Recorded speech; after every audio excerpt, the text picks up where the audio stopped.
Your alternative talk radio contact, The Planet, KGRAradio.com. With infinite complacency, people went to and fro of the earth about their little affairs, serene in the assurance of their dominion over this small, spinning fragment of solar driftwood, which by chance or design, man has inherited out of the dark mystery of time and space.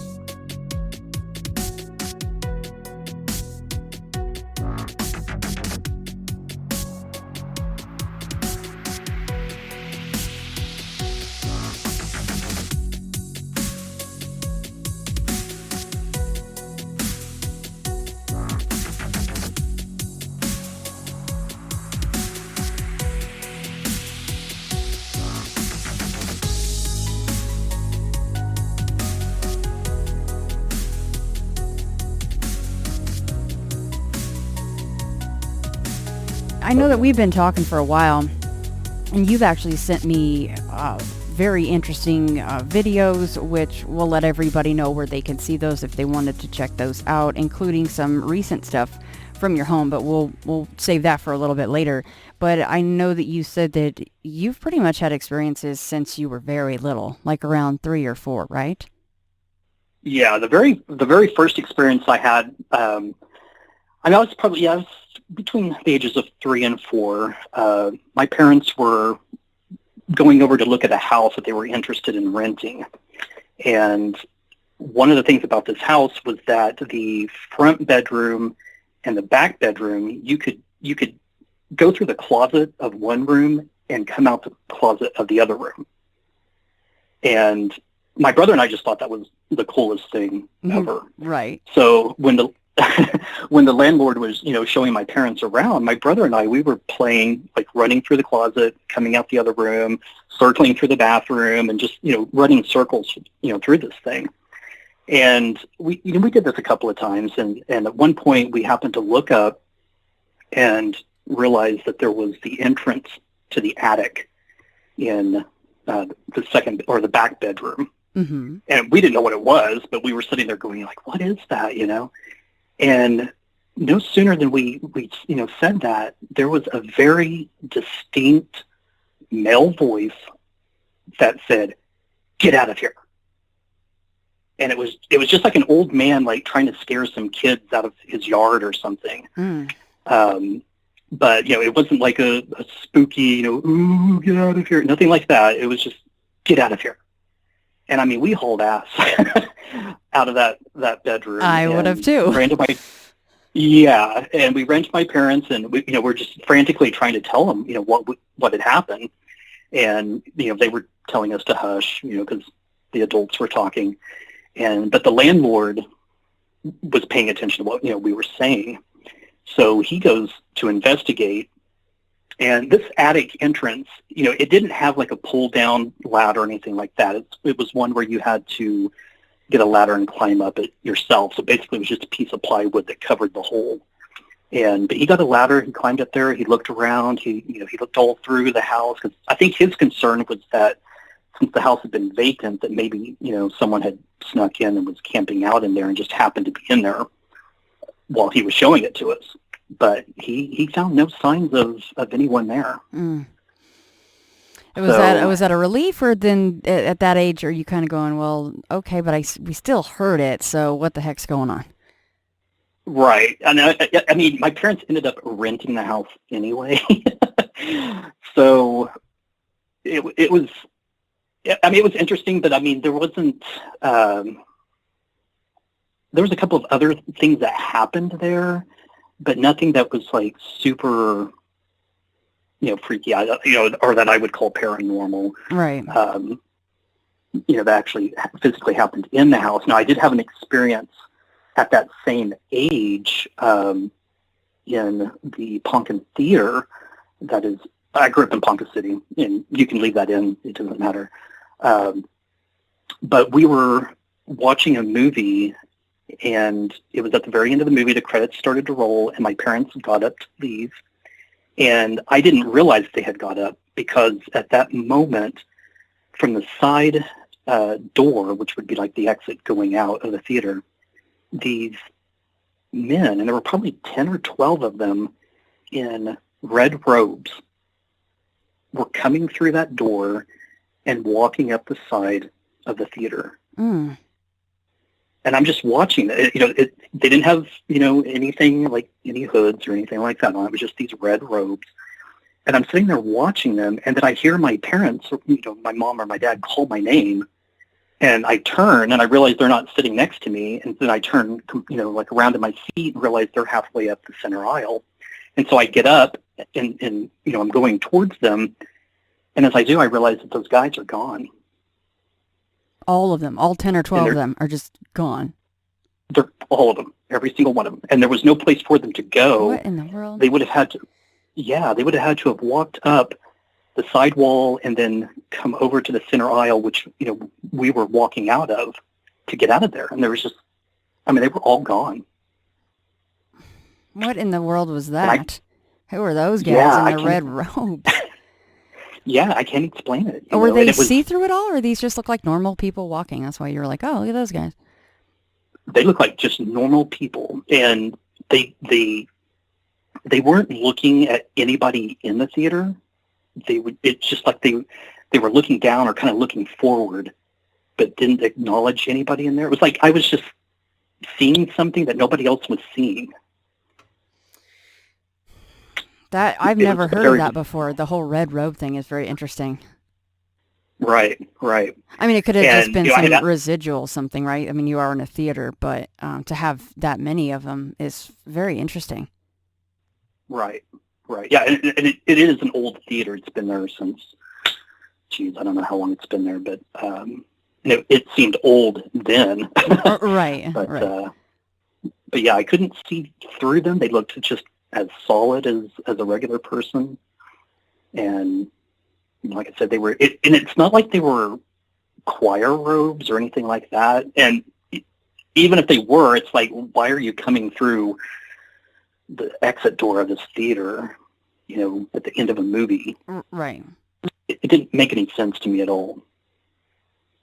I've never been able to explain it or kind of wrap my brain around, what it was, but yeah, they all just were gone when I got up and, turned around, walked to my parents. So once again, you're like, okay, time to go.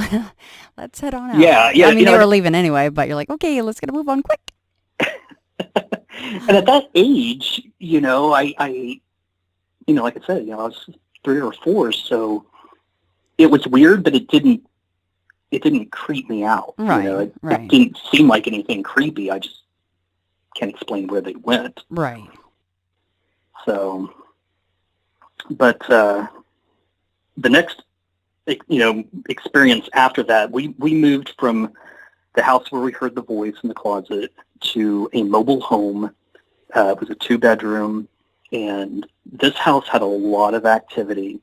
And basically from day one of moving into this place, there was something about the front bedroom, which is the one that my brother and I shared, that scared me. There was something in there that scared me. I could not tell my mom or my dad what it was. I couldn't, voice it in words. I just knew that there was something in there that scared me.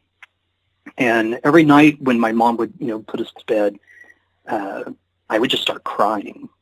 I didn't want her to turn the light off, and she would get frustrated with me. She would point to toys and stuff that we had in the room, and ask me if is this what's scaring me, and I'd tell her no, and she'd point to something else, and I'd say no, it's not that. I don't know what it is, and she would just get super frustrated with me and just tell me, well, you're just going to have to try to go to sleep. And right. I would lay there for the longest time, just wide awake and flat on my back. Like, I didn't want my back turned to an empty, because our bed was like in the center of the room. At this point, we actually had just a single bed. We were still so young that we just had one bed. And so it's in the middle of the room, and so you're like, now I can't sleep on either of my sides because my back will be exposed. Yeah, and that's how you think. Even not just kids. The last gentleman I talked to last week said the same thing. He's like, after all these years, it still changes the way that I sleep and the positions I sleep in. I tuck my hands and feet in under the covers, so it sticks with you. Yeah, I do the exact same thing. And only, here, I don't know, probably in the past 10 years or so, have I gotten to a point where it doesn't matter. I can sleep. But, I mean, all the way up into my 20s and early 30s, it was just like, no, my bed has to be up against a wall, and even the head of my bed had to be up against something. I couldn't have any open space around me. And I just, it was sort of, as I got older, it's like, okay, this is silly, but I just always had that feeling of like, okay, someone or something is going to be standing there when I roll over. So, yeah, I don't want my bed like that, but this house, at one point my parents ended up getting us bunk beds, and this is when really the first, but I'm going to kind of say the major thing that happened. We got bunk beds, and it was early in the morning. It was about between 5 and 6, and my dad, he worked for a moving company, so he had to get up early and go and open the gate so that people could come in and get their stuff out of storage and all this stuff. But we were asleep, my brother and I both asleep, and our bedroom light just comes on. And since I was on the top bunk, I mean, that light was like right in my face, and I was like, Mom, turn the light off. And the light goes off. And then just a couple of seconds later, right back on. And this time my brother and I both are like, Mom, turn the light off. Light goes off. A few seconds later, it comes right back on. Oh, boy. So I crawl to the end of the bed, and I'm looking down, and my brother, I can see him. He's down there. He's looking out too. And there is a hand, and this is no joke, it's reached in from the hallway around the corner, and it has the light switch between its fingers. Its middle finger and its ring finger.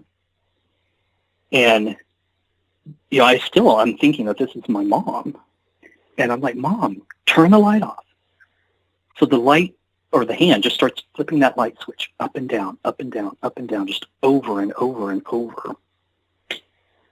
So, again, I'm still thinking that it's just my mom. And I crawl to the ladder, climb down, and when I reach the floor, the light stops, but it stays on. And so I walk over to the doorway, and I'm getting ready to do one of those, jump out, I gotcha. And so I jump out, and there's nobody there. And I can see down the hallway. This was a mobile home. Right. So I could see down the hallway to the back bedroom. And there was enough ambient light, that I could tell that my mom was in her bed. And I turn back to my brother, and I'm like, she's not here. And then it's like the realization of that kicked in, and I go running back into the room. I crawl into my brother's bunk with him, and we just start screaming, Mom, Mom, Mom. And so she gets up, she comes running down the hallway, and we tell her, what had happened. And she swore, it was not her. And I know for a fact it couldn't have been, because there was an air-conditioned return in the floor. Kind of looked like a furnace, but it was for the air conditioner. Right. And when you walked over it, it creaked. And the hallway was creaky too. So there was no way she could have ran or walked back down the hallway that fast and gotten back into the bed. It just would have been impossible. I mean, did it look like your mom's hand at all, or looking back, you're like, yeah, that. Yeah. Like she had rings that she wore, and it had the rings. The exact rings. It wasn't just like, it has a few rings. Oh my goodness. No, it looked exactly like that's. I mean, that's why I just assumed it was her. Right. All the entire time.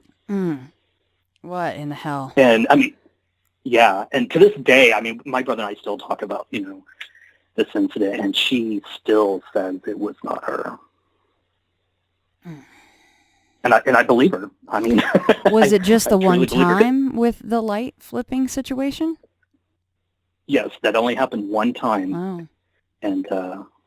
And never again. But there was other things that happened. There was one morning we were having breakfast, and my brother's during breakfast, he goes, "We had a visitor last night." And my mom like looks at him and she goes, "Okay, who was over here? You know, I don't want your friends coming over in the middle of the night." Right. And so he proceeds to tell us. And at this time, I was sick, and my parents, I guess, made my brother sleep in the living room, and I was in the bedroom to keep us from, you know, spreading the cold or whatever it was I had.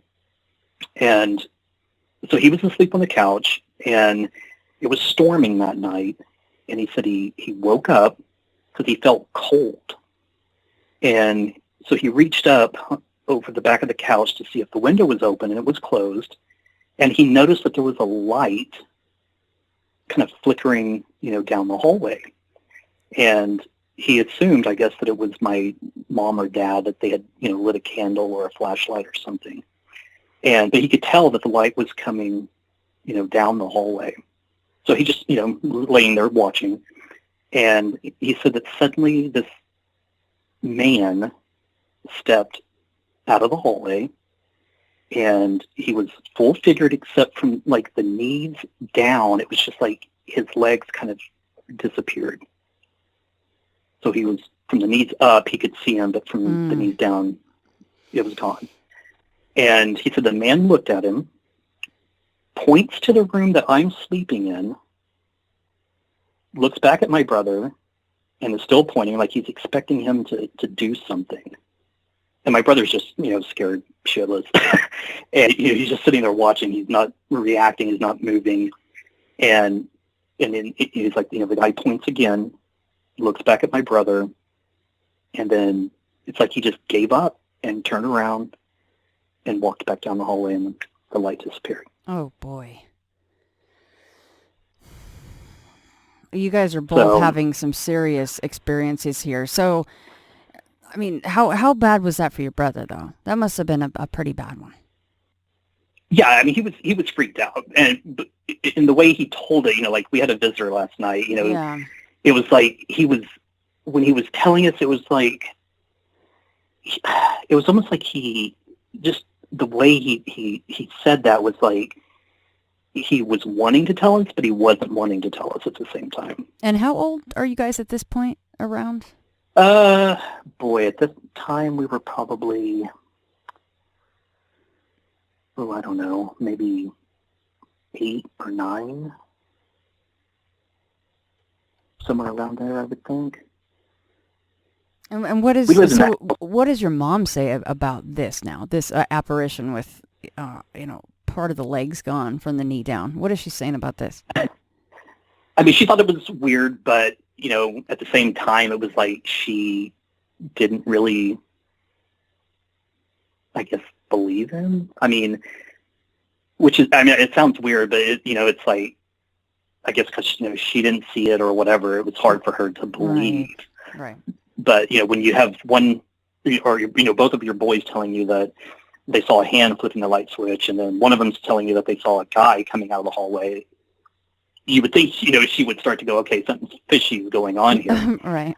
But I think as things progressed in that house, there was an incident where my mom picked me up from school, and I think my brother was in like a Cub Scout meeting or something, and my mom and I got home, and I was going down the hallway to the restroom, and I noticed that the back door, we had, and these were on there when we bought the place, but it had a chain lock, and then it may have had 2 chain locks and 1 latch hook, or it was 2 latch hooks and 1 chain lock. But either way, all 3 of those were like ripped out of the door and hanging by the screws.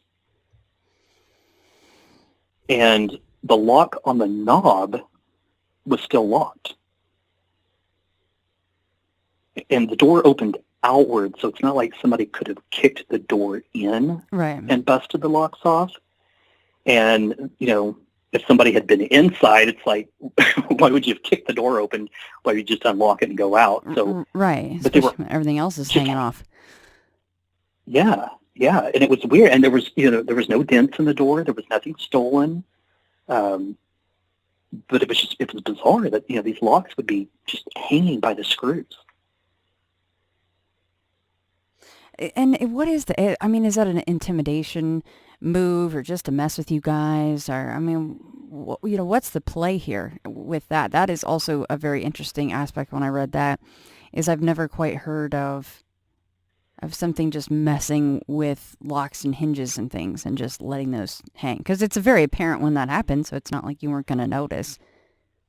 Right. Well, what's interesting is I have a very clear memory of someone telling us, and the thing is, I have the memory of someone saying it, but I don't have a clear memory of who it was. Like, it wasn't our neighbors, but someone telling us that there was a police officer that had lived in this house before us, and that he was having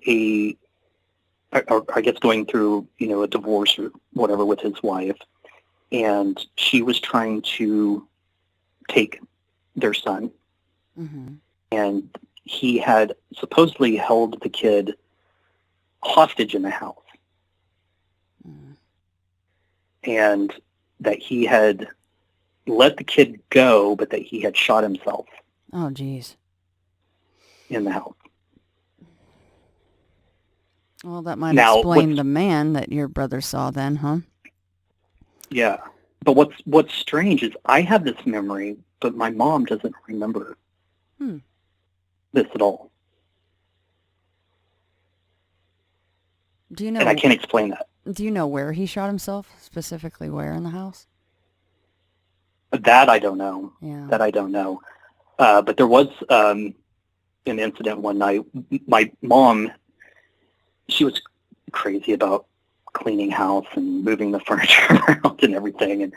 And we came home from school one day, and she had completely moved the bedrooms. So, like, she had moved our stuff to the back bedroom and their stuff to the front bedroom. So we now had the back bedroom. And there was a night that my brother woke me up because it looked like in the hallway that there was a body laying there on the floor. Oh, boy. And, yeah, and where, it was dark, but right in that area, it was darker. And it was exactly in the shape of someone lying on the floor. And you both saw that? We both saw it. Oh, and wow. I told him, I was like, turn the light on. Yeah. And he flips the light on, and as soon as he does, it's gone. It's gone. And then you only saw that one time? Well, he turned the light off, and it was back. Oh, no way. Yeah. Oh, so, gosh. Yeah. And the back door did have a window, but it was like a frosted window, kind of like, you have in the, I don't know why it was, but like a shower door or something. Right. So, and it was at night. I just don't think that there was enough light coming through, and there was nothing there that would have cast a shadow of a body laying on the floor. And you only saw it that one night, though. The next night it didn't happen again? No, the next night. Or any other night? Didn't happen. Or any other time, yeah. Huh. There was Yeah, just so that one time. that would be strange if that was some kind of a shadow, because that's another one. I don't know. I can't explain that in the fact that once you turn the light back off, it's back again. Yuck. Yeah. That would be just very creepy. Which that makes it sound like, it would be a shadow. Mm-hmm. If you turn the light on, it's gone. You turn it off, it's there again. But yeah, I mean, there was nothing hanging on the door. There was, like I said, it was a frosted window, so something on the outside I don't think could have, come through to create a shadow. It was bizarre. I mean, how much detail could you make out? Like, was he facing away from you? Was he facing towards you down the hallway? No, it was like he was laying on his side in almost a fetal position. Mm. Or, kind of like maybe he had just fallen down or something. Right. But, which, if the story, about the cop or whatever is true, and he did shoot himself, maybe that's where it happened. I don't know. Right. Yeah, I wonder if you, ripped up the carpeting and the padding, and if there would be any evidence of such an event happening there. Yeah, who knows? I know we had a dog that absolutely would not go down that hallway by herself. And the dog used to be my grandmother's dog, and then she moved into like an apartment complex for, older people, and she couldn't take the dog with her. So we ended up taking her. And when she first came, we brought her into the house, she, like all dogs do, sniffs around, and then goes to the edge of the hallway and just stands there and starts barking. Oh, boy. And just bark. And, if you were at the other end of the hallway and you were trying to coax her to come to you, Mm-hmm. like she would sit there and kind of just like dance like she wanted to, but she was too afraid. And then when she would finally get enough courage to do so, she would skirt the side of the wall. I mean, just like she was, just like basically dragging her body down the side of the hallway until she got to the end. Oh my gosh. She would not walk down the center of that hallway at all. I'd say that says a lot right there. Yeah. What if you held her? Like, would she let you hold her, or she still felt like that wasn't enough control? Like she wanted to hug the wall and walk on the edge. Like, was she all right if you held her and walked down the hallway? Yeah, she seemed fine. If you carried her down the hallway, she seemed fine. But by herself, she wouldn't do it. Wow. Or, like I said, she would skirt the edge of the hole. Wouldn't touch that spot where you guys saw the shadow. Nope. Absolutely.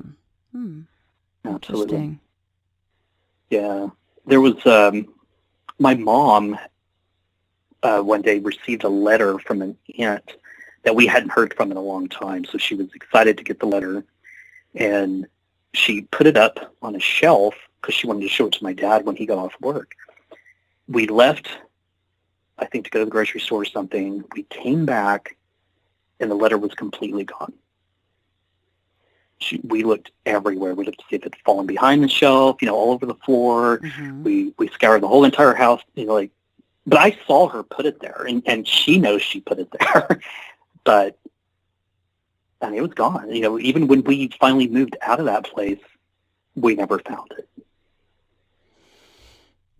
It makes you wonder if, however it got taken, if it like apported somewhere else, like it just showed up in someone else's house or out in the woods somewhere. Like, where does that even go? I remember in an Unfounded Call episode, whatever number the heck that was, I never know. He had this similar experience when those guys showed up and gave him that letter about his leaving the force, and then he set it down on the table, and then I think it was that same day, within hours, he's like, I need that, where did it go? And they were like tearing the house apart, and it's just gone, never found it. He's like, it's not possible, I know it was there. Yeah, that's crazy. I mean, I can understand if it was moved someplace else, I mean, I could understand that better than it just disappearing. Right. But for it to just vanish is bizarre. What about, let's see here. Oh, the glowing ball of light. Was this the same place? I think you said you saw it above your bed one night? No, I was in my mid-20s. I had moved out of Ponca City. Could not wait to get out of Ponca City. And I moved to Tulsa. And this was in an apartment. And I was just dead asleep. And something woke me up. And I opened my eyes. And right where the wall meets the ceiling is this glowing ball of light. And I'm just sitting there staring at it, and it just slowly starts to shrink until it disappears. And the weird thing about it was when it was gone, I remember just sitting there going, well, that was weird. And then just rolling over and going back to sleep. You hear that a lot, right? Which, until it happens to you, you would think, that's not how I would react. Actually, a lot of people react like that. Yeah. Because I think Ian Ghost story guys, said it maybe the best, and why it happens is because if you get up and start to investigate, you're actually accepting that it did happen. Whereas if you roll over and just go to sleep, well, maybe you can, I was just tired or whatever. Like that way you won't be as freaked out about it, maybe. So was this a colored light at all? It seemed like it was kind of a bluish white. I mean, it wasn't like a strong, blue or any color. It was just kind of white with, I guess, like a bluish tint to it. And it didn't, really have, like, it was round, but it wasn't like solid. It didn't have any, solidity to it. And it just, like I said, it just slowly started to shrink.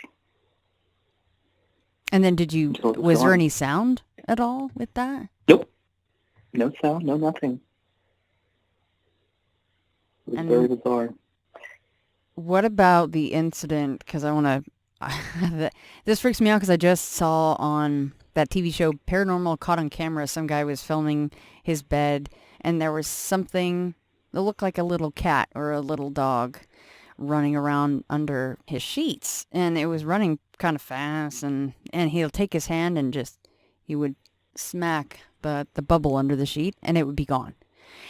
And then seconds later, it would start up again. It was the creepiest thing. I don't even know quite exactly how you'd fake something like that, but it was pretty cool. Anyway, I'm not sure it's not impossible, but it's still a cool video. So you had something run down your bed one night. Is this also at this apartment?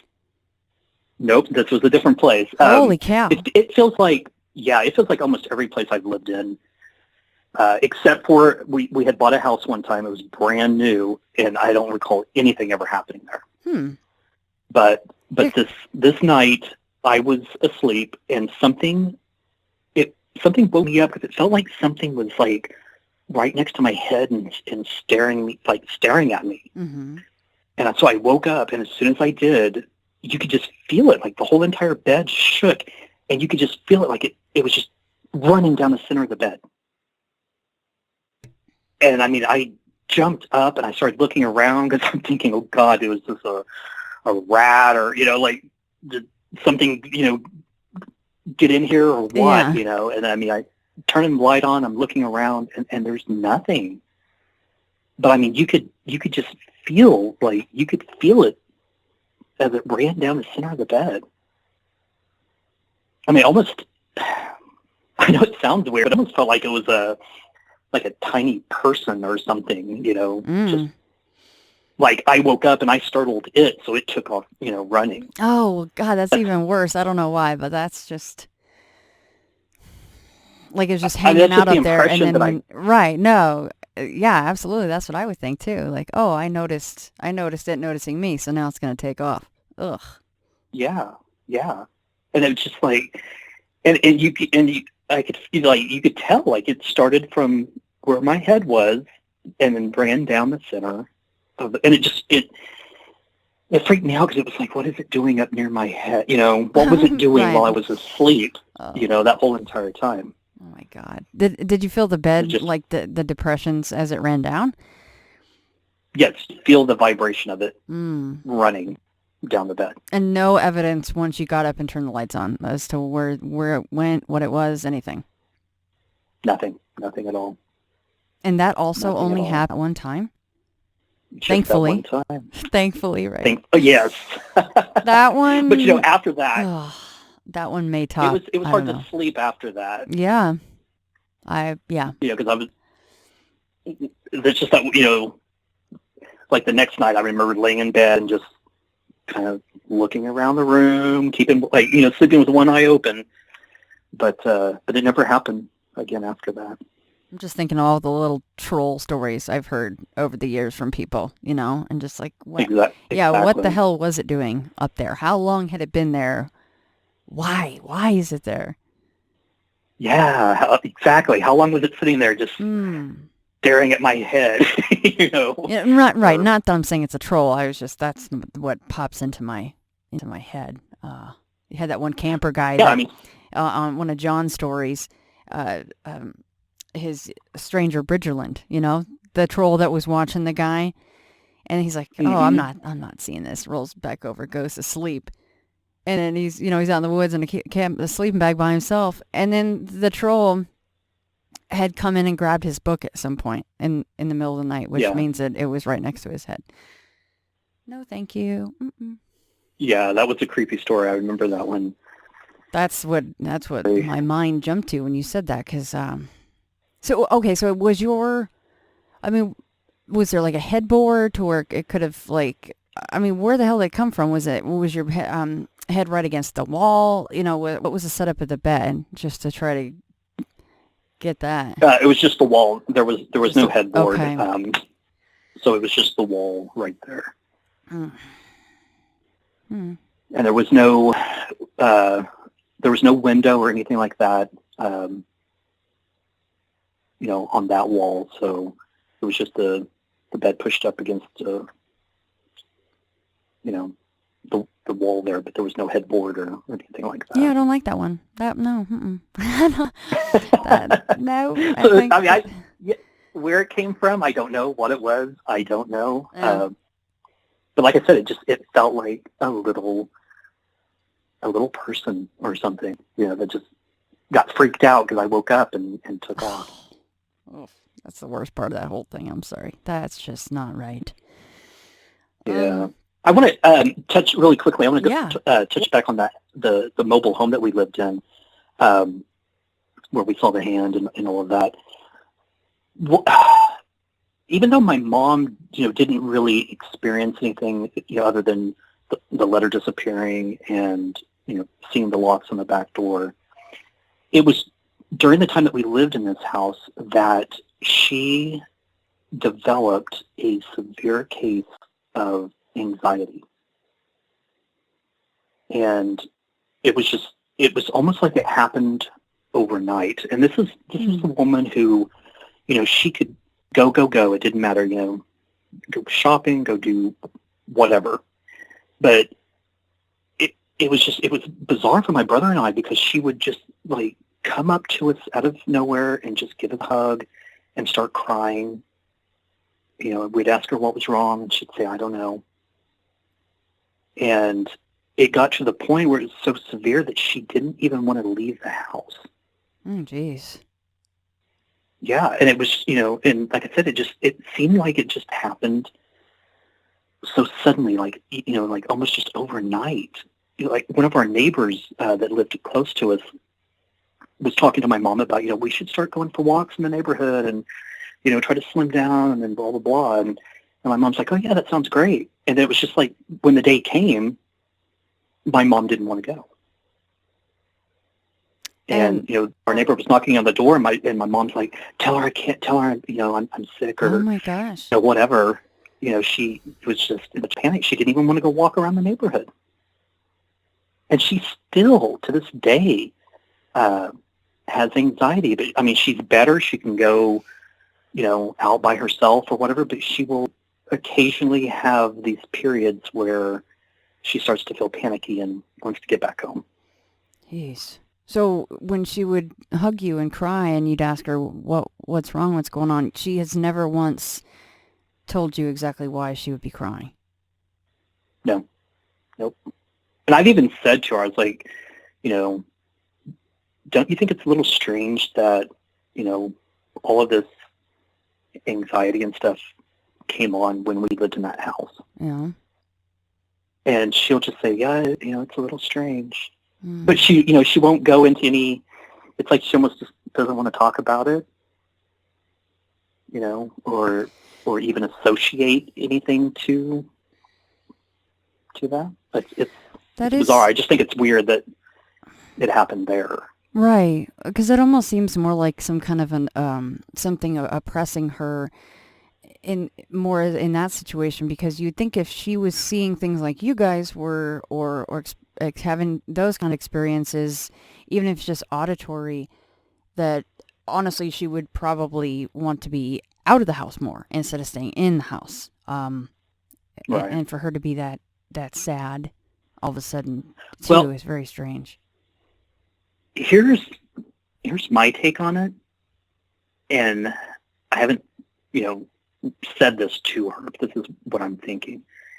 If the story with the guy shooting himself is true, and, he was having, disputes with his wife, is it my mom, was he affecting her because he couldn't, affect his wife?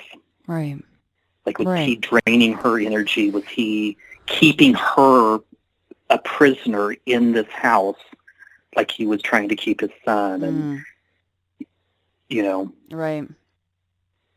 I mean, I don't know. But that's as good of a guess as any, especially considering the history of the home and then what happened to your mom. Absolutely. Yeah. That's really sad for her, though, because she's still affected by that. If that's what happened, no matter what, she's still affected. Yeah, and she's on, she's on medication for anxiety, and she's looking for, different alternatives because she just wants to get off of this medication, but when she does, it starts to ramp back up, and so it's almost like she still feels like she's a prisoner in a sense because she can't get past it.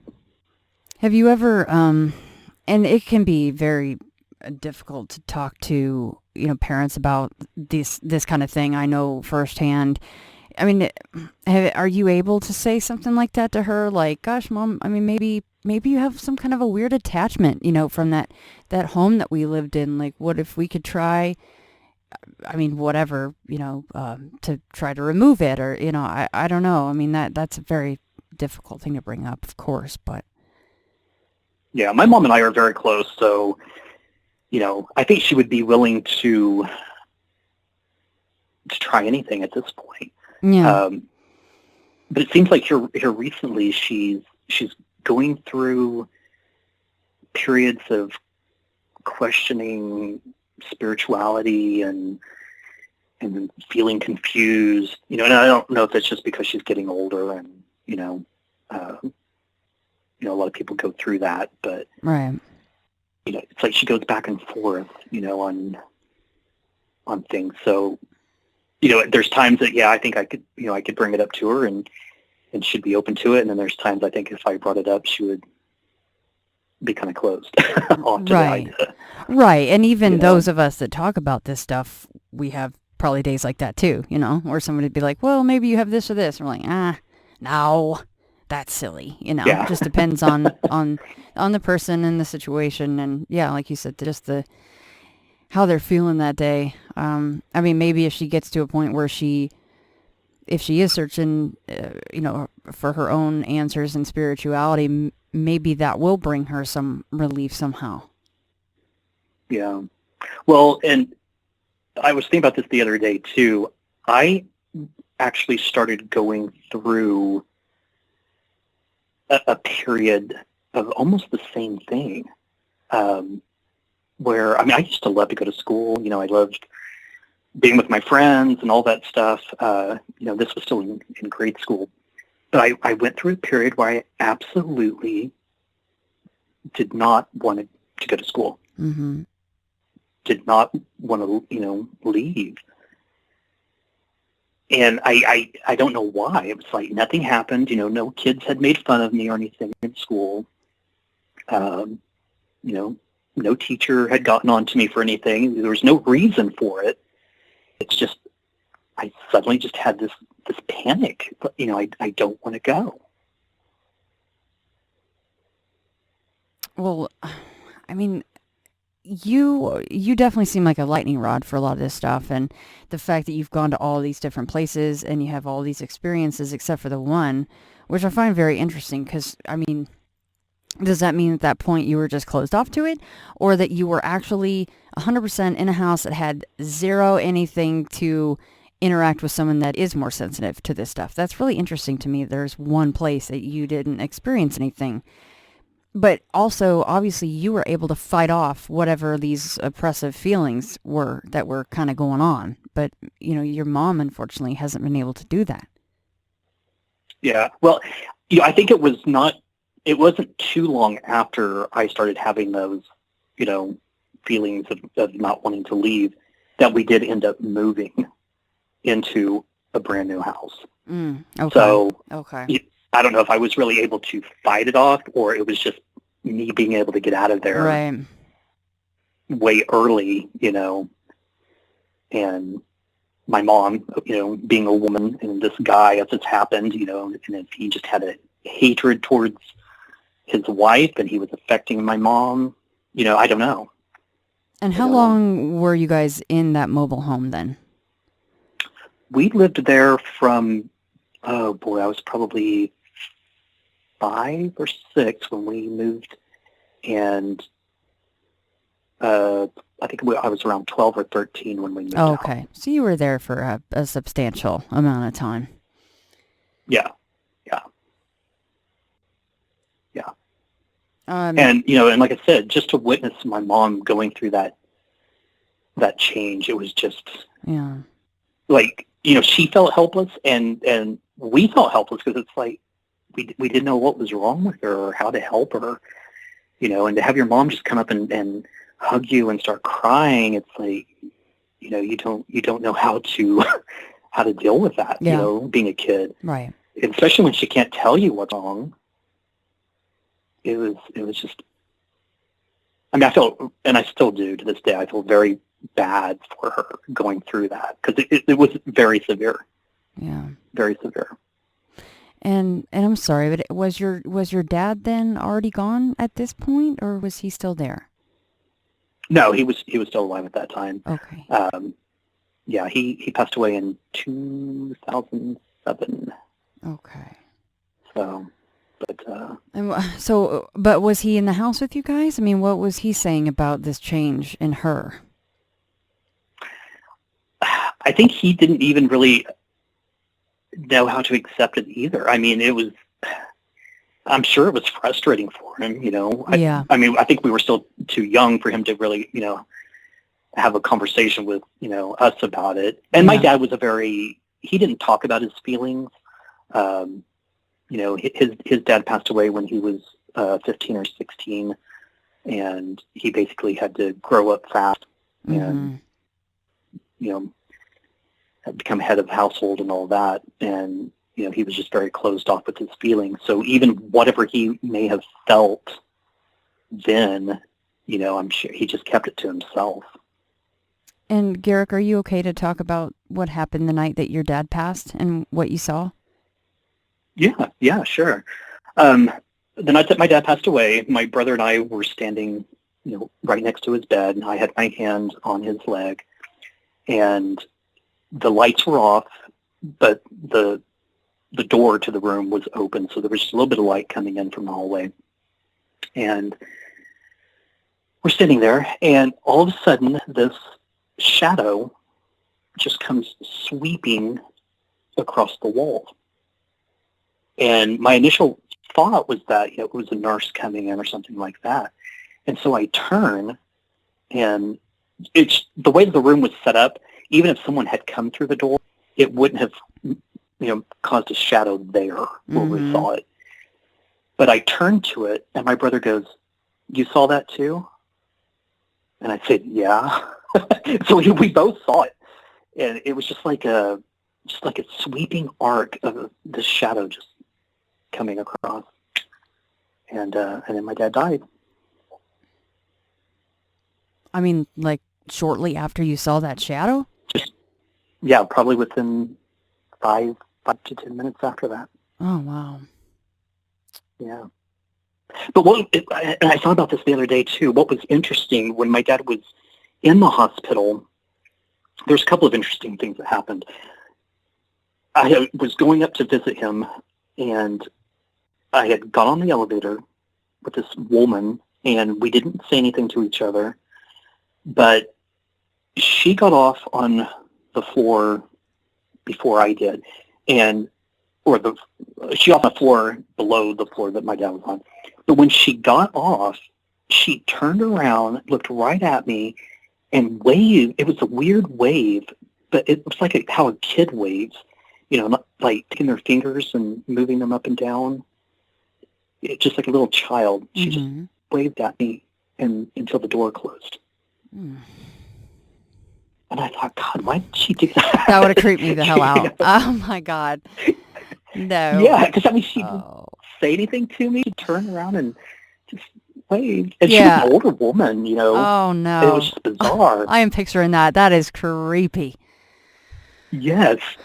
And this may have actually been the same day. But my brother was there. I was there. My dad's mom was there. And my dad's brother. We were all standing around his bed. At this point, my dad was still, you know, awake and talking and everything. And it was so weird, but he looked at my brother and goes, "Do you know who he looks like?" And he points at me. And my brother kind of glances over at me and back to my dad, and he's like, "No, who?" And my dad just points to the end of his bed. Oh. And there was no one there. Mm-hmm. But he was talking about me, Right. saying that I look like whoever he Huh. was seeing at the foot of his bed. And are there any of your relatives that have passed that you would say that maybe he was seeing that maybe you would look a little bit like? I look a lot like my dad, and my dad looks a lot like his dad. Mm. So when you look at pictures, like I've seen pictures of my dad when he was younger, and his dad, and they look identical. I mean, And you can sometimes clearly tell that. I'm sorry. Go ahead. Oh, I was going to say, you can clearly tell that I'm his son, because I Yeah. look exactly like my dad. You do hear my sometimes mom the even tales says- of that. You know, people that are going and they're just kind of in between the worlds, and they can see someone they love and talk to them, and they're still in both places. They're still here, and they're straddling that other world and seeing people that have been gone for maybe even years.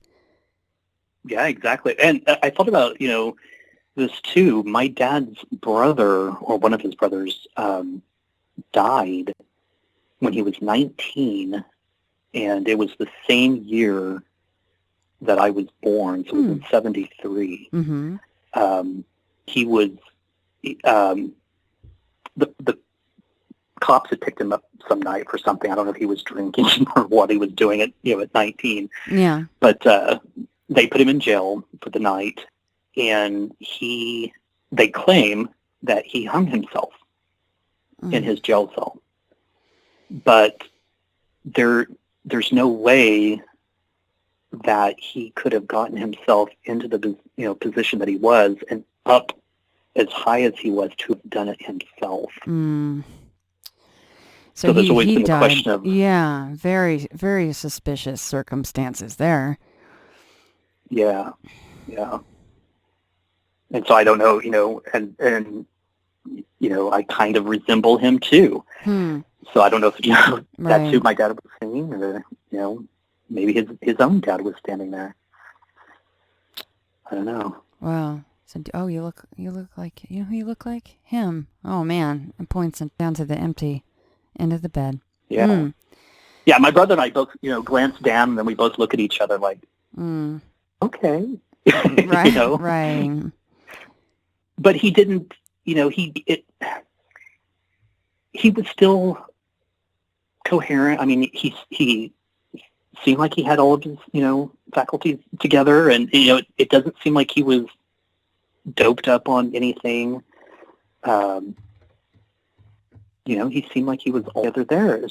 It just really came out of nowhere.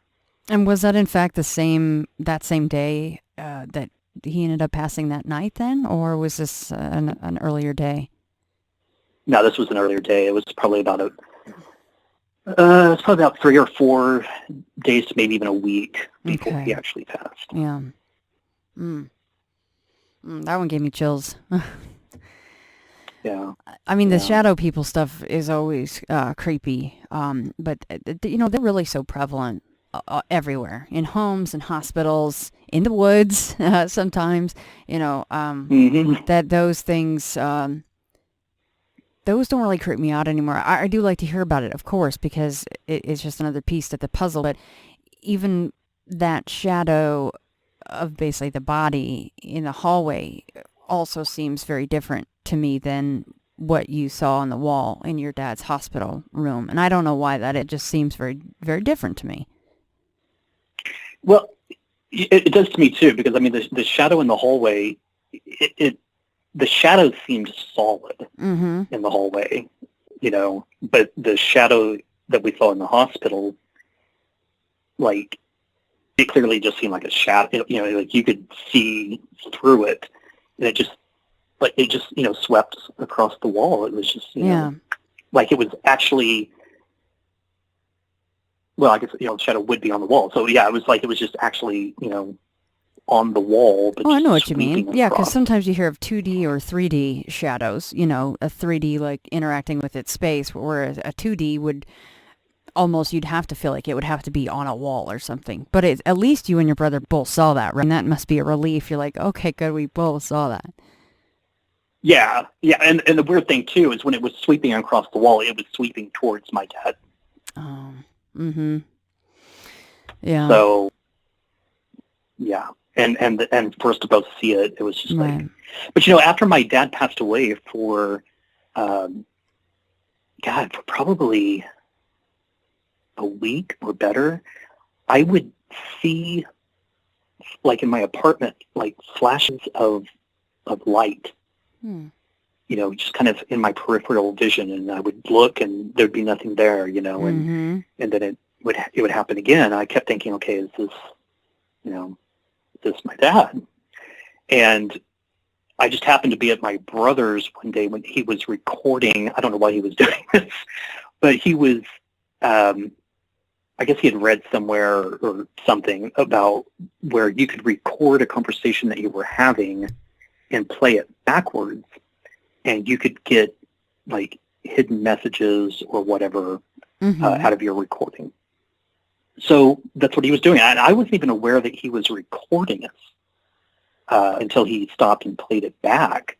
But we were having a conversation about my dad, but when he played it backwards, you could clearly hear a voice, or our voice, but it was changed, and you could clearly hear it say, "He's at Todd's." And Todd is my middle name, and that's what my parents always called me. Oh my goodness! When I was growing up. In a backwards conversation, that's what it says. In a backwards conversation, yes. Do you guys still have that I'll recording? have to ask my brother. I'll have to ask him if he still has it. Wow. And if he does, I'll send it to you. And that's what they called you. And it was so clear. It wasn't like, when you play something backwards and it sounds all right, kind of garbled or whatever, and you're like, oh, that kind of sounds like that. No, it clearly said to Todd. You guys must have been floored. Yes, because I was like, play it again. And he played, and he played it several times. I'm like, oh my God. I told him, I was like, I've been seeing like flashes of light. Had he had any visual experiences? My brother had, no. No. Wow. My brother and my dad weren't super close because I'm my dad's biological son. My brother's not. So there was, sometimes I feel like there was a lot of animosity with my brother because I guess my dad treated me a little differently. Right. And which is natural. That happens, right? In situations like that, so. But, my dad loved him. He adopted him, gave him his name, all this stuff. But they were never super, super close. Yeah. Well, then I guess that makes sense as to why maybe if those flashes of light are tied in with your dad, then you would be the one seeing things like that. Yeah. It's very bizarre. Yeah, there was a kind of jumping topics here. I want to tell you about this. I don't know if I told you this in an email or not. It's kind of I guess a UFO story. It was my dad, my grandmother, and I. We were at my grandmother's house, and this is before she moved into her apartment that she had. But my dad and I were mowing her lawn, and we had just finished. We were wrapping up and putting the lawnmower meter in the back of the truck, and we were sitting there talking. And off in the west, I see this light, and it looks like it's blinking. And I just assumed it was a plane. But as it moved closer, I began to realize that it wasn't blinking, it was spinning. Mm. And it was like a row, like a circular disc that had lights all the way around it. And I don't know if the lights were like blinking and it made it look like it was spinning, or if the thing was actually spinning, but it gave the impression that it was spinning. And as it got closer, I said, "What is that?" And my dad and my grandma, both look, and we watch this thing as it moves directly over the top of us. And my grandmother even says, to my dad, she's like, "Phil, what is that?" And he says, "I don't know." And we watched it as it moved over and then just disappeared off into the eastern sky. And this brought up my grandmother. She had a UFO experience in California.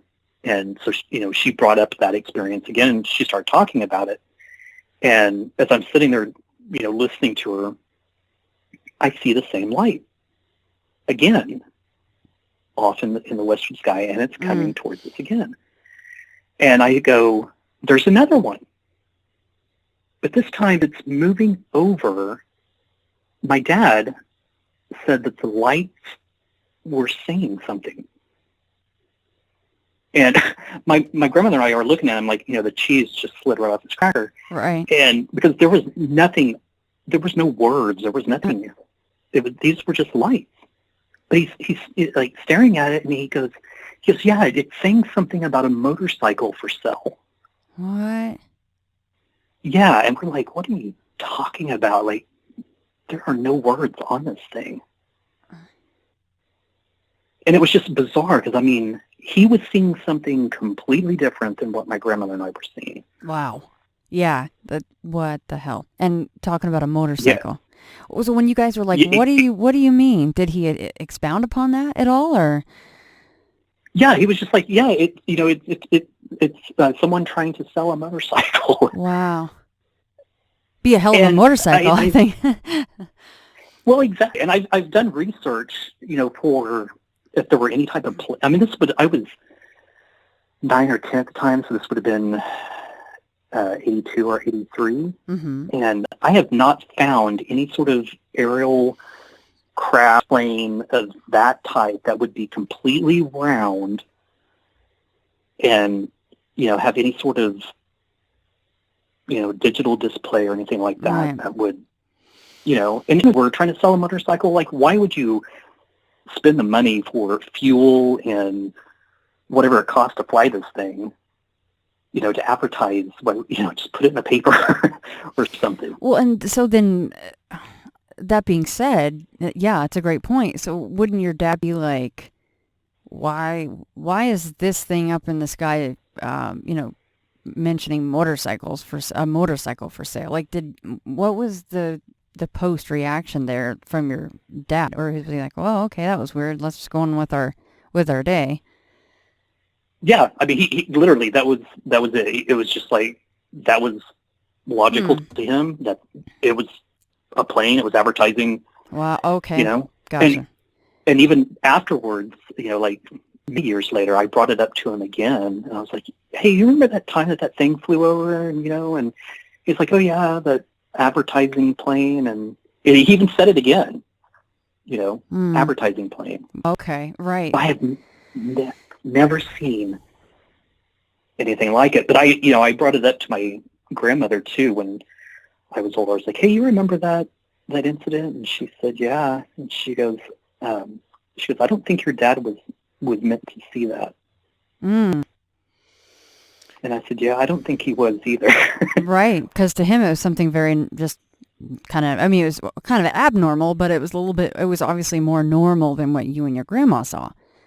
Because he just saw his advertising plane. That's now how he will, he would have always remembered it as such. That is crazy. So how high up do you think it was that first time you saw it, if it was, in fact, the same one or the first one, whatever it was? How high up do you think that was? It was not very high at all. I mean, it's hard to estimate, being it is. that No, long it's, ago. But it's I mean, extremely hard to estimate height, but it was much lower than your 30,000 cruising altitude for an aircraft. Oh, yeah. Yeah. Oh, yeah, definitely. I mean, I probably could have, with a strong arm, I probably could have thrown a rock and hit it. Oh, good God. Really? Yeah. Yeah, it was extremely low. And that's what made no sense, is that if there were words somehow being, displayed on this thing, I mean, we would have clearly seen it, but there wasn't. And it was silent? Absolutely silent. Not a sound at all. That's interesting. I mean, Which is another thing. It's like, why did he think it was a plane if there was absolutely no sound? Right.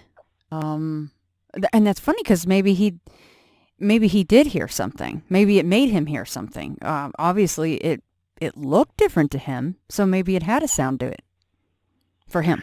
Well, I mean, my thought was, okay, it flew over the first time, and he clearly saw it. He clearly stated he did not know what it was. And then it came over a second time, and my thought is, okay, did they come over again to? I know it sounds strange, but did they come over again to affect his thinking, so he would think it was something different than what, And of all things, like if it had the ability to do that, why not just erase the memory completely? Right. Why not do the Men in Black flashy thing? Did you flashy thing me? Exactly. That is so strange. Yeah, it made the effort to come back. And why did it let you and your grandma see it completely different? You guys were like, what are you talking about? Advertising plane. That is not what it was. Yeah. And I kind of think that, the reason we were able to see it, I guess, is because of the experience that, she had. And ever since I was little, I just had a fascination, partially because of her and her story, but of UFOs. And, I've even had the experiences as I've gotten older of, like going out at night for a walk or for a run or to ride my bike. And I would just, like, something would make me look up, and right exactly where I would look, there would be what I assumed was a star. And it would be there for just a second, and then it would just blink out. And this happened numerous times. I mean, at least 5 or 6 times. And can you still do that now? Do you still get those feelings and you look up and... Yeah, actually, this has been probably 5 or 6 years ago. I was taking the dogs out early one morning, and something made me look up. And in the sky it was still dark out, but it was solid black. It was a triangle. And in front of it was solid black again, but it was a cylinder. And it was turned sideways, like it was rolling across the sky. Oh, that's cool. And this triangle was behind it, and they were both just like gliding across the sky. And I remember like looking around to see if anybody else was outside, because I was like, holy shit, you got to, like, look at this. Yeah. What the hell is it? Yeah. And I watched it as it completely moved off into the horizon until it was gone. And the strange thing about it is when I got back inside, I completely forgot about it. No way. Until about 4 hours later, when I was at work. I was like, oh my God, I got to tell you. I was talking to my coworker. I was like, oh my God, I got to tell you about this thing I saw this morning. So what the hell is that? I completely forgot. I don't know. I contacted MUFON and told the story to them. And and talked to one of the guys there, and he was like, "Man, that's crazy." And I was like, "Yeah, it had no sound, it had no lights. It literally just looked like it was gliding. They both were just gliding across the sky." And forgive me for asking this, but I know that people will be wondering this too. So you forgot about the incident, but you didn't have any missing time. Not that I'm aware of. I mean, it didn't seem like there was any missing time. Yeah. You just forgot about it for 4 hours, and then all of a sudden it was Yeah. like, Yeah. Yeah. I mean, I got inside and went about my morning and didn't even give it another thought. It was just like when I was at work, it just suddenly popped into my head.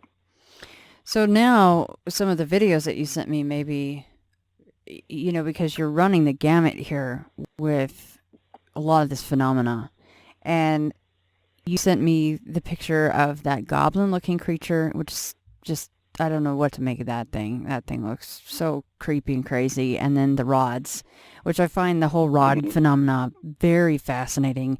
And can I just say that one or two of those videos that you sent me, that's some of the best rod footage I've ever seen.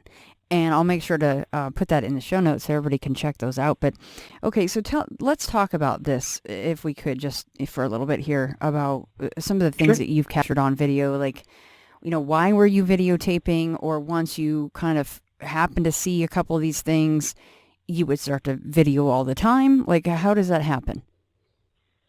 Well, I had bought a GoPro, and so I was literally just out testing it with the Karma stabilizer.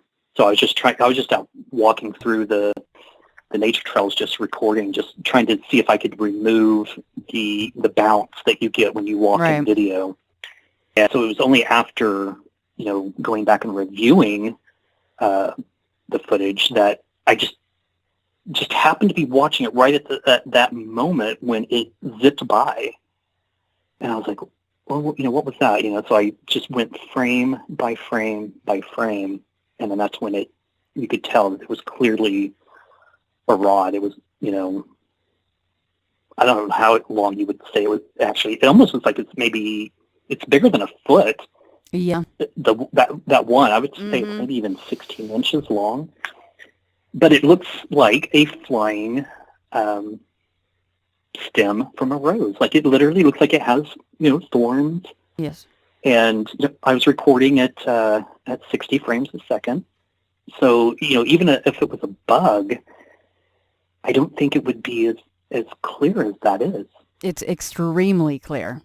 And I'm pretty sure we're talking about the same video, but it's that one that's going completely lateral. I think it's going to left, if I'm not mistaken. But yeah, you can see every single, as you say, like the thorns, there's, for lack of a better term, whatever those protrusions are. But what the hell is that? Where do they come from? Why do you capture them? Is another thing. And that's why I find the UFO stories and the anomalous lights and all of that very interesting. And then you're capturing these things on video. Yeah. I had this thought. My brother, I think it was my brother, sent me a video of I think it was a praying mantis, and a parasite was crawling on it. Oh, I've seen that video. It's horrible.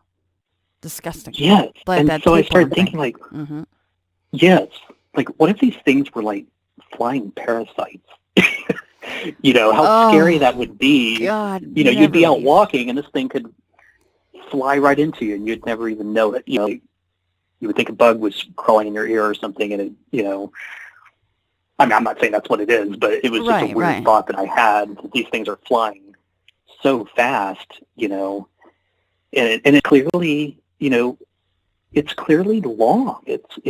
I don't think it's motion blur. I don't think it's any distortion of the camera. This thing is clearly long. Well, it is, and how it even flies. Why couldn't you see it with your naked eye, right? Like, why is it in the footage post, and you can see it very clearly in the footage? So, I mean, maybe our brains would just see a little blip and assume it was a bug, but I don't know. I don't know how to explain that footage away as far as it being a bug, because you can act the damn thing, do multiple turns in the time that you have it in frame. Yes. Yep. Yeah. And it's not, you know, Yeah, flapping like, wings, it's not changing its shape, it's just turning. You're just seeing the protrusions turn as they would naturally turn. I don't know what the hell those things are. Does it make well, you... and I think I'm sorry, go ahead, Garrick. I was going to say, I think in the same video, I think I point out bugs. Yes. Yes. You know, like, this is a bug. You can clearly tell this is a bug. It's, you know, kind of has a erratic flight pattern. It's just fluttering around, and, you know, it's blurry. So you can tell its wings are, you know, moving really quickly. Once you noticed that first one, I mean, were you going out and purposely just wandering around the trails? And how often would you get these rods? Yeah, I was. I would too. I haven't caught any here lately, but I want to. And there's a new nature preserve that I found that I've been going to, where I personally think I have caught what, you know, they call the FRAY. I've shown them to other people. They're like, oh no, that's just leaves. You know, that's pareidolia. But to me, it clearly represents something else. And I don't know if I sent you those or not. I think I may have. I think you did. That's not the I think you called it the goblin, right? Is that right? Or I think you called it the goblin. Well, there's the one that I sent you the first time. It's what looks like a little amphibian type little guy up in the tree, and he looks like he has a skull. The skull, yeah. Mm-hmm. Attached at his waist. That one I know, and I get pareidolia. I understand what it is, and, you know, I understand that nature can do some amazing things. But for nature to put everything together in that one moment to create this shape, you know, is a little bizarre to me. And, mm-hmm. you know, is it just our eyes playing a trick, or, you know, do these beings, if they exist, are they able to manipulate nature? Like, I keep having this vision of, you know, like in a forest, and the leaves and, you know, the foliage and everything just starts to bend and you know, over onto itself until it starts to form the shape of this being, and then the being is able to step out of that shape. Mm-hmm. You know, it's just a thought that runs through my head. But, you know, I don't know. It's bizarre. And, I mean, I know what I feel like I've, you know, captured. I know other people are going to say it's just leaves or whatever. But I don't know. How often? It's really hard to say. And have you gone out lately and taken any footage and seen anything in that? Just actually probably back in November. I've been taking 360 images. I have a 360 camera, but then I've also been taking my GoPro, and I have a little device that you can connect it to where you can take 8 separate photos and then stitch them together, so you have a full 360-degree view of the area that you're at. And in one of the photos, there is something or two somethings. One looks like I'm going to call him a leprechaun. Like, he has a beard, and you can see what looks like horns on the top of his head. Looks like he's kind of laying down, and right beside him is some sort of fuzzball-looking thing that reminds me of, what's his name, Fizzgig from the Dark Crystal, that little fuzzy thing. Right. And, it clearly has, you can clearly see its eyes, its mouth, you know, the same way with the little figure, the little leprechaun guy. You can clearly see his eye, what clearly looks like a beard, but he's, you know, they're blended in to the leaves, but they look so much different around them. Did you send me that one? Yeah. I'm not sure if I got that one. I don't think I did, but I will. Okay, thank you. And is it okay if I share in the show notes sent me with every? You don't have to, of course. You can pick and choose or none of them. You know. Okay, cool. Because it'd be cool for people to see that, especially that rod footage. I'm like that. That was so amazing. Very crystal clear. Yeah, I don't know what to make of that figure with that, because it did look like I saw exactly what you were talking about, but of course people will say, well, he put it in your mind, you know, and then that's seeing because it was already in your mind. So it can be difficult. It can be very difficult with images like that too. I'm like, because, oh my God, I was like, yeah, I do see the skull like down from at his waist. And he did have this very, a face. He did have a face shape. There was a shape there. I'm calling it he. I'm just, whatever the hell it is, or maybe it is just pareidolia. It could be. But it's at the very least interesting. So, no, thank you so much for allowing me to share that stuff. Because anytime I bring stuff up and people can see it, I know they appreciate that. So a huge thanks to you for that. Okay, so let's end with a really interesting thing that is going on. This is your house now, right? And we're talking about what is going on with your side of the bed in the master bedroom. What the heck is going on there? And I'm assuming that was a recent video that you sent me, right? This is your house now. It's not the house that we live in now. Okay. We just recently moved the 1st of April. So that's right. My bad. Yes, you told me that. I forgot. Yes. Okay. So previous home, very interesting video and some anomalous activity going on there that you were able to document on camera. So let's talk about that really quickly. Yes. So there's that app by Dr. Greer, that the ET Contact app, where he has the how do you put it? I can't even say the word. The magnetometer, or however you say it, that detects magnetic anomalies. And I was just walking through our apartment. It was a townhouse apartment that we lived in, seeing if I was picking up anything. I'd go up towards the microwave, and of course it would start going off, and the computer would go off. But just seeing if I could pick up anything in the apartment.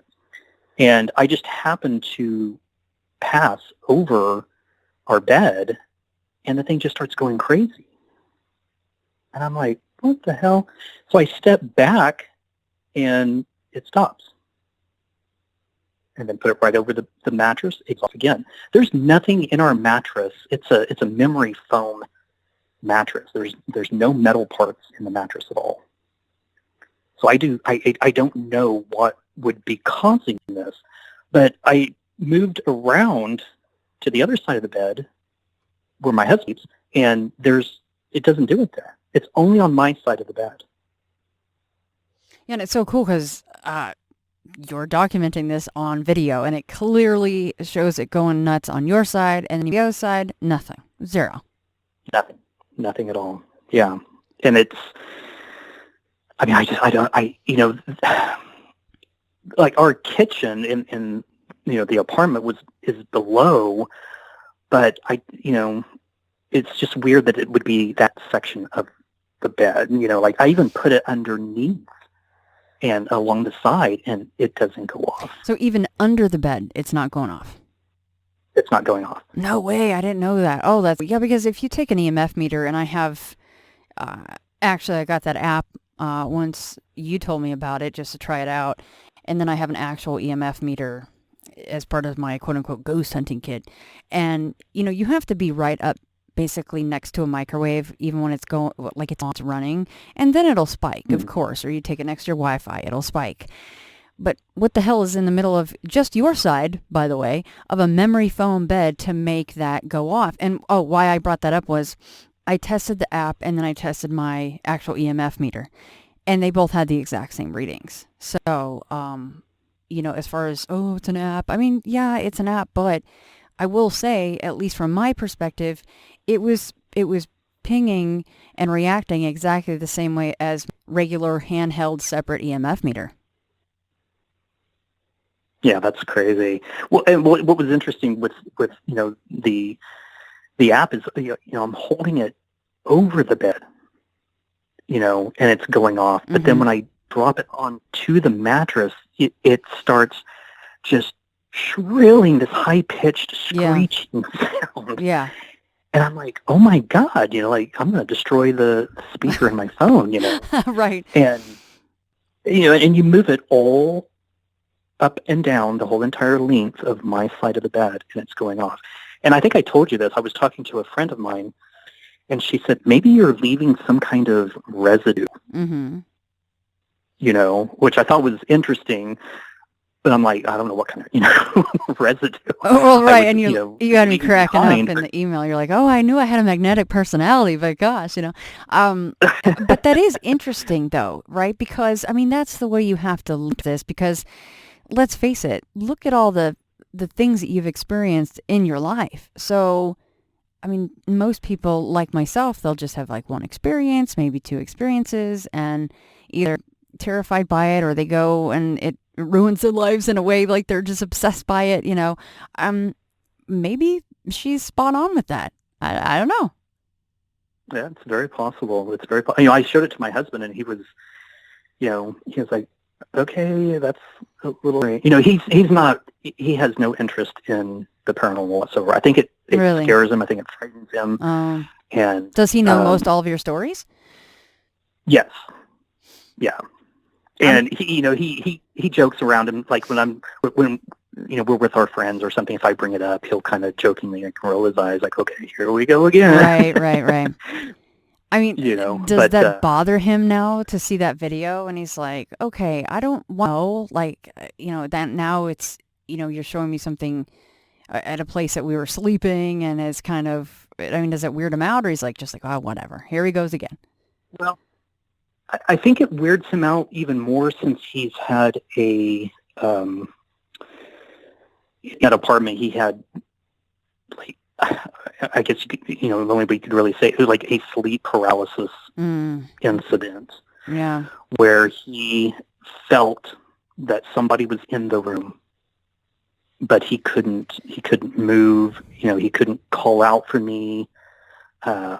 Nothing. Were you home? That did freak him out, because he, like, the next night, he wanted me to go up there and stay with him until he fell asleep.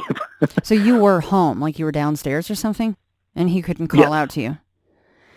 Yeah, he couldn't make any sound. Sleep paralysis is horrifying. So that was only one time for him, sleep paralysis? It happened to Clips, and each time he couldn't call out, or get my attention in any way. But he said he was clearly aware of, like the dogs were next to him. They didn't react. But he was clearly aware that they were there.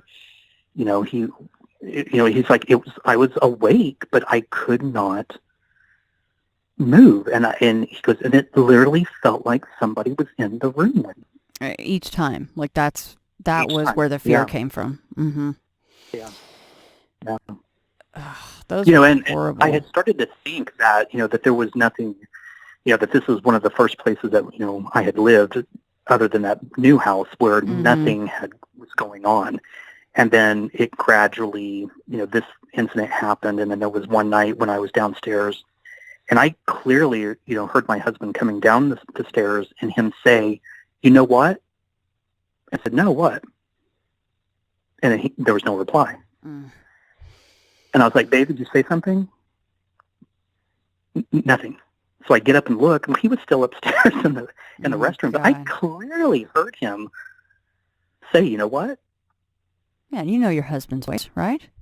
And you heard him walking down the stairs to boot, right? Yeah, I could hear him because our stairs were creaky. You could clearly tell someone when he was coming down the stairs. Not good. That's not cool at all. Yeah. So I started thinking, okay, well, here we go again. Is that why you guys moved out of that place? No, we were just getting tired of living the apartment life. But this house that we moved into, the very first day that we looked at it, I had an incident. This was our first time in the house. looking it over. I opened up the closet that's in what we're using as our dining room. It's a front bedroom, but it has stores and everything, so we're using it as a dining room. But I opened the closet, and I was rushed with a just blast of cold air. I mean, it just like rushed at me and went right through me. And the instant that happened, my whole demeanor changed. I didn't even care to look at the rest of the house. My husband was super excited. He's like, "Oh my, this is awesome, blah blah blah." And I just could care less. I showed on my face. I was just stoic. I didn't care anymore. And my husband was super excited. He's like, let's go ahead and fill out the application and everything. And so I did. I wish I had a copy of it because my handwriting was so shaky that I'm surprised the lady could even read it. And we left. I started feeling so sick, so nauseous. And I just had this terrible feeling. And I kept thinking, like, the next day, I kept thinking to myself, I hope to God she doesn't call. I hope to God she doesn't call. But then she ended up calling and saying, yeah, you guys are approved. And I was like, oh, crap. Because I really didn't want to move here. Well, and it's tough because your husband loved the place, right? So you better have a pretty damn good reason as to why you don't want to move into the place. Right. And, to him, a blast of cold air, right. And feeling of nausea is nothing. But I told him, I was like, when we move in, I said, I am saging the hell out of this place. And you did. And did. So has anything else gone on? Or are you guys good? There has been one night, the floor here, this is an old house, it was built in the 40s, and the floors are creaky, they're wooden floors. But we were both in bed, the dogs were in bed, and I could hear, and it was in the bedroom, the floor creaking like somebody was walking. And it actually woke both of us up. But he, my husband's never said anything about it. And I, I don't want to bring it up. I don't want to, scare him or anything like that. Right. But, I mean, you could hear somebody walking. Oh, goodness. And woke you both up. It's hard to deny that stuff. Yeah. Yeah. So, and I saged it twice, and the first time my husband was here, and I opened up all the doors and the windows and just really saged it good. The second time I did it, I was very verbal, and I said, if there is anything here, you need to leave. That's good, right? Like that sounds like what we're supposed to be doing in these situations. Be very clear that it is not their house, it is yours. Yeah. And the office where I'm at right now it's above what used to be the garage, and they've converted that into a family room. So this room up here, it's so creepy to me. There's these two little small closet doors on either side, and then like a built-in dresser and a window in the center. And I just keep having this thought of, I'm going to come up here and see the twins from The Shining, like standing there at the right? closet doors. Oh. And it feels weird up here. It just feels weird. And there's an entrance to the attic right here in the wall behind my computer. I can just open up this door and look right into the attic. Oh. So, I don't know. So, I mean, we'll see if anything can, keeps happening. Right. Right now it feels, a little creepy, but I don't feel a presence. I don't feel anything like I did the first night we looked at it. Nothing's rushing at you, at least, huh? Yeah. And there's no reason that any air or anything should have come out of that closet. Well, and there's certainly no reason if it was a blast of air that you should have felt the way you did or felt sick afterwards. Yeah. I mean, and I was drunk. I really at one point thought I was going to have to pull over because I just felt so lightheaded and so nauseous. And I mean, even for, a couple of weeks after, even when we got approved, I still felt uncomfortable, and that's why I kept telling him I'm saging that place, when we moved in. Yeah. And he was okay with that. So, I don't know if he was starting to believe me. He could really tell that my demeanor had changed and that something was going on. You didn't get the hard eye roll quite as much on that incident, huh? With the I'm going to sage. He didn't go, oh boy, here we go again. Yeah, no, he was totally down with it. Yeah. So, well, but, I don't want stuff to keep going on in your house. I mean, people like to sleep, and you've gone through enough already, right? So exactly. Well, one of the reasons that I didn't, put up like more of a fuss and say, no, I absolutely do not want to move there, was when we came to look at the house, I went down to the end of the street, turned around, and as I was backing out, I just happened to look in my side mirror, and the house number, and I see this number all the time, I think I've told you this, the house number was 1111. Mm-hmm. And I'm like, okay, God, is that a sign? Because that number has been so prevalent in my life here in the past, probably 8 years. I mean, I see that number all the time. And I can't explain it. I mean, there was an email one time that I got from, of all places, Old Navy, and the subject line of the email was, it's 1111. And the email came at 11:11. Oh, that's weird. That's weird. Yeah. And when I was telling my coworker about it, I sent her a screenshot of it. And that night when I saw it and everything, and I was like, oh my God, check this out. I just happened to send her the screenshot at 11:11 that night.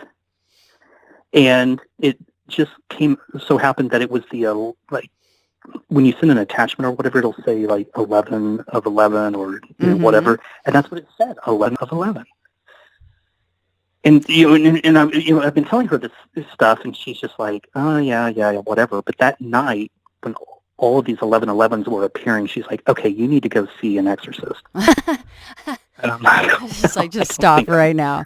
And something that just popped into my mind, they probably, since they sent the email saying it's 11:11, they probably batched it out to go out at 11:11, but all the rest of the 11:11s that's a huge, crazy coincidence. That's so cool. Yeah. I would have been like that too. I'd have been like, you better go see somebody now. Yeah, I mean, I don't understand why the subject line of 11, why that time? Right. Why did they do that? I've never seen an email like that where they would point out it's 11:11. Yeah, and not have any relevance to the rest of the email. Right, I don't hear of 11:11 sales or anything at Old Navy, right? I've never heard of such a thing. Oh, is that a thing? I don't think so. That's very odd. And then the next door neighbor, oh my God, what in the hell?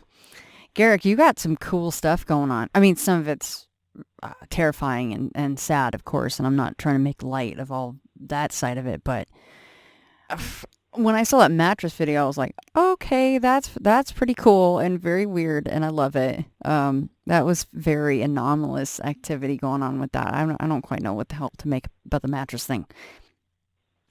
Yeah, I don't either. And I feel like there has got to be a reason or a connection with all of it. Well, it's all you, baby. That's why.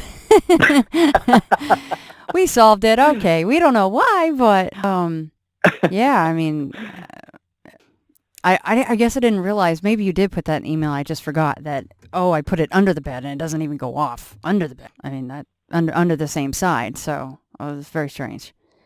I even emailed, Dr. Greer just to see it, but he's so busy, I'm sure he probably never even saw the email, but just looking for some sort of explanation as, yeah, what would be causing it. Right. And you're okay with a mundane explanation. That'd be great. You just want an explanation. So, exactly. I'll put the in the show notes on the website, guys, intothefrayradio.com. Of course, just click on this episode yet to be named, of course.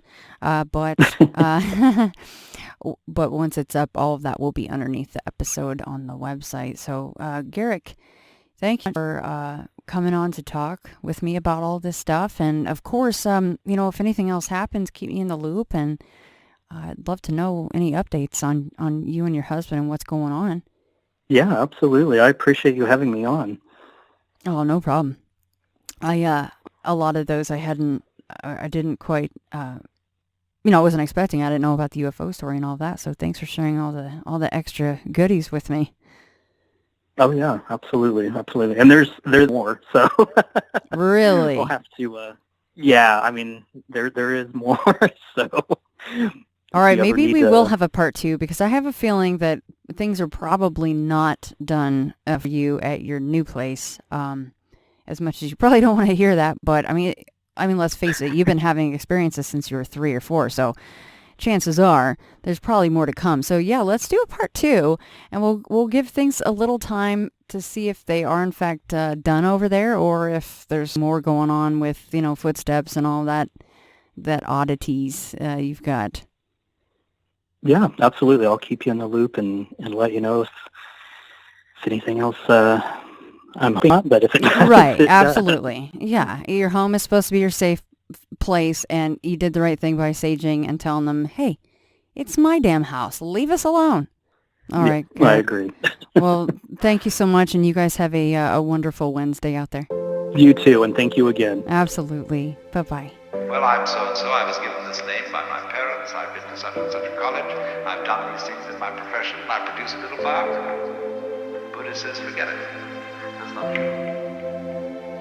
That's some story. That's all gone. That's all past. I want to see the real you are now. Well, nobody knows who that is. Because we don't know ourselves except through listening to our echoes and consulting our memories. But then there's a real you, and that again leads us back to this question. Who are you? That is the real you.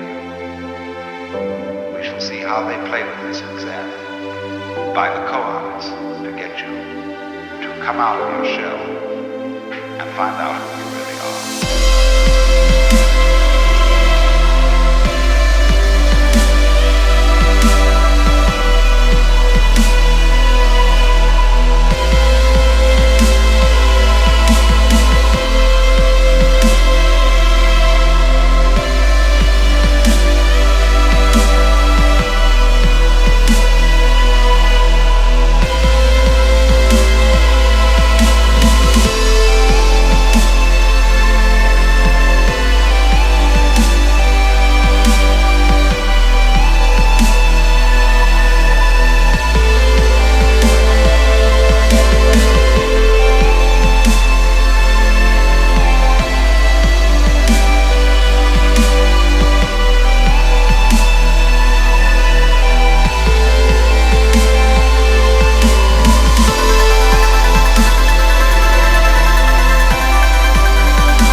past doesn't exist.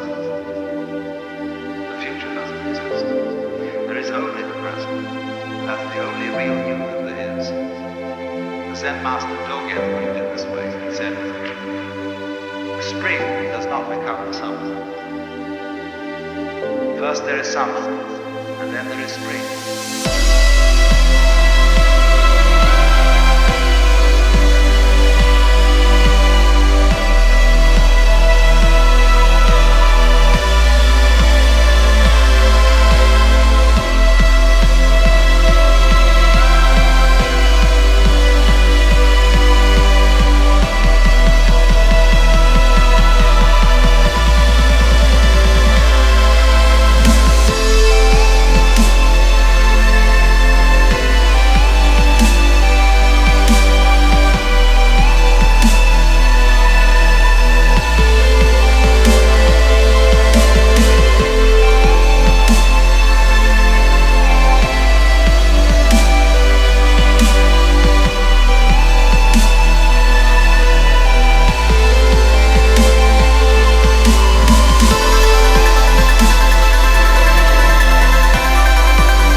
When you settle down in the train to read your newspaper and so on, you are not the same person who a little while ago left the platform.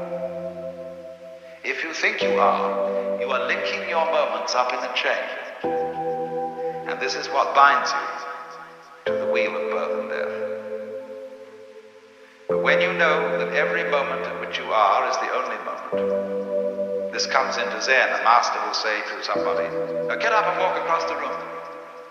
And he comes back and he says, where are your footprints? They've gone. So where are you? Who are you? When we are asked who we are, we usually give a kind of recitation of a history.